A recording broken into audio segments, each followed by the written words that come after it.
ಯಳಂದೂರು ತಾಲೂಕಿನ ವಿವಿಧ ಗ್ರಾಮಗಳಲ್ಲಿ ಬಿಜೆಪಿ ಅಭ್ಯರ್ಥಿ ಎಸ್ ಬಾಲರಾಜು ಹಾಗೂ ಬಿಜೆಪಿ ತಾಲೂಕು ಮಂಡಲದ ಕಾರ್ಯಕರ್ತರು, ಮುಖಂಡರು, ಗ್ರಾಮ ಪಂಚಾಯಿತಿ ಸದಸ್ಯರು ತಾಲೂಕಿನ ಯರಗಂಬಳ್ಳಿ, ಗುಂಬಳ್ಳಿ, ಗೂಳಿಪುರ, ಅಂಬಳೆ, ಕೆಂಪನಪುರ ಹಾಗೂ ವಿವಿಧ ಗ್ರಾಮಗಳಿಗೆ ತೆರಳಿ ಬಿರುಸಿನ ಮತಯಾಚನೆಯನ್ನು ಮಾಡಿದರು. ಇನ್ನು ಮತಯಾಚನೆಯಲ್ಲಿ ಬಿಜೆಪಿ ಅಭ್ಯರ್ಥಿ ಎಸ್ ಬಾಲರಾಜುರವರು ಮಾತನಾಡಿ, ಮಾನ್ಯ ಪ್ರಧಾನಿ ನರೇಂದ್ರ ಮೋದಿಜಿಯವರು 10 ವರ್ಷಗಳ ಕಾಲ ಉತ್ತಮ ಆಡಳಿತವನ್ನು ನೀಡಿದ್ದಾರೆ. ನಾನು ನಿಮ್ಮ ಕ್ಷೇತ್ರವನ್ನ ನಿಮ್ಮ ಮನೆ ಮಗನು, ನಿಮ್ಮ ಗ್ರಾಮದಲ್ಲಿ ಹುಟ್ಟಿ ಬೆಳೆದು ಈ ಮಟ್ಟಕ್ಕೆ ಬಂದಿದ್ದೇನೆ. ನಿಮ್ಮ ಸೇವೆ ಮಾಡಲು ನನ್ನದೊಂದು ಅವಕಾಶ ಕೊಡಿ. ನಮ್ಮ ವಿರೋಧ ಕಾಂಗ್ರೆಸ್ ಪಕ್ಷ ಬಾಬಾ ಸಾಹೇಬರ ಸಮಾಧಿಗೆ ಜಾಗ ಕೊಡಲಿಲ್ಲ. ಬಾಬಾ ಸಾಹೇಬರಿಗೆ ಅಗೌರವನ್ನ ತೋರಿಸಿದ್ದಾರೆ. ಕಾಂಗ್ರೆಸ್ ಪಕ್ಷ ದಲಿತರಿಗೆ ಅನ್ಯಾಯ ಮಾಡ್ತಿದೆ. SC ST ಅನುದಾನವನ್ನ ಗ್ಯಾರಂಟಿಗಳಿಗೆ ಬಳಕೆ ಮಾಡಿಕೊಂಡು ಜನರನ್ನ ದಿಕ್ಕು ತಪ್ಪಿಸ್ತಾ ಇದ್ದಾರೆ. ನರೇಂದ್ರ ಮೋದಿ ಅವರು ದೇಶದ ಅಭಿವೃದ್ಧಿಗೆ ತಮ್ಮದೇ ಆದಂತಹ ಕೊಡುಗೆಯನ್ನ ನೀಡಿದ್ದಾರೆ. ಆದ್ದರಿಂದ ಮತ್ತೊಮ್ಮೆ ಮೋದಿ ಸರ್ಕಾರವನ್ನ ಆಡಳಿತಕ್ಕೆ ತರಬೇಕು.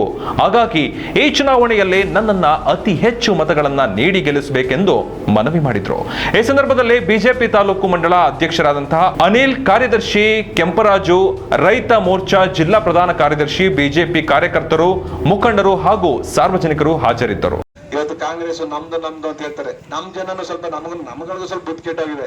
ಎಲ್ರಿಗೂ ಏನಾಗಿದೆ ಅಂದ್ರೆ ಅವ್ರು ಹೇಳದನ್ನ ನಂಬ್ಕೊಂಡು ಮಾಡಿದ್ದಾರೆ. ಇವತ್ತು 10,144 ಕೋಟಿ ದಲಿತರ ಉದ್ಧಾರಕ್ಕೆ SCP TSP ನಲ್ಲಿ ವಿಶೇಷ ಘಟಕ ಯೋಜನೆ ಹಣ ಬಿಡುಗಡೆ ಆಗಿತ್ತಲ್ಲ, 10,144 ಕೋಟಿಯನ್ನ SC ಗಳಿಗೆ ST ಗಳಿಗೆ ಮೀಸಲಾಗಿದ್ದ ಹಣ ಅಲ್ವಾ ಅದು.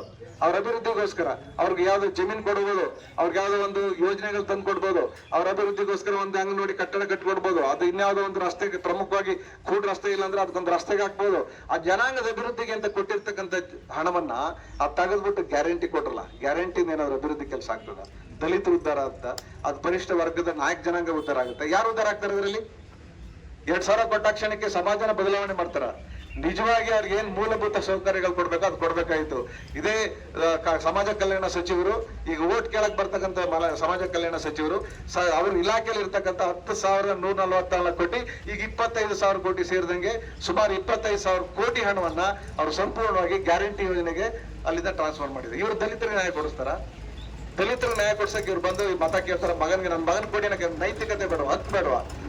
ಸಮಾಜದಲ್ಲಿ ಒಂದು ಒಳ್ಳೆ ಕೆಲಸ ಮಾಡ್ಬನ್ನಿ. ಅದೇ ನಿಮ್ಗೆ ಸೇವೆ ಮಾಡಕ್ಕೆ ಬದುಕಿರೋರು, ನಿಮ್ಗೋಸ್ಕರನೇ ದುಡಿಮೆ ಮಾಡ್ತಿರೋರು, ನಮ್ಗೊಂದು ಅವಕಾಶ ಕೊಡಿ ದಯಮಾಡಿ. ನಮ್ಗೆ ಸಿಕ್ಕಿರ್ತಕ್ಕಂಥ ಅವಕಾಶದಲ್ಲಿ ತಾವು ತಮ್ಮ ಅಮೂಲ್ಯವಾದ ಮತವನ್ನ ನನ್ನ ಕ್ರಮ ಸಂಖ್ಯೆ 2ರ ಬಾಲರಾಜ್ ಹೆಸರಿನ ಮುಂದೆ ಇರುವಂತ ಕಮಲದ ಗುರುತಿಗೆ ಮತವನ್ನು ನೀಡೋದ್ರ ಮುಖಾಂತರ ಆಶೀರ್ವಾದ ಮಾಡಿ ಅಂತ ಪ್ರಾರ್ಥನೆ ಮಾಡಿ ನಾನು ಮಾತು